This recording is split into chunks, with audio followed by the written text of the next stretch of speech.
Eu não sei o que você tem passado, mas há um Deus no céu que sabe do que você precisa. Escute esse louvor nesta hora. Abre o teu coração, porque o Senhor Jesus quer falar contigo. Aleluia. Fala com tua igreja, Pai. Fala com teu povo. Escute. Você chorou, você pediu, tanto insistiu, precisando da resposta.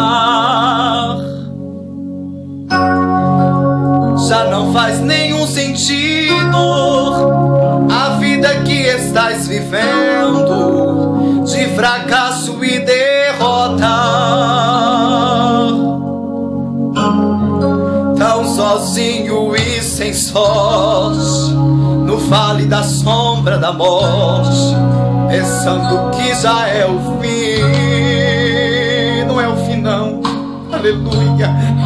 Mas Jesus que muda a história já decretou a tua vitória, só pra te fazer feliz. Escute. O crente quando chora, o Senhor responde. A oração do crente estremece monte. E quando ele chora, o Senhor atende. Tem um grande valor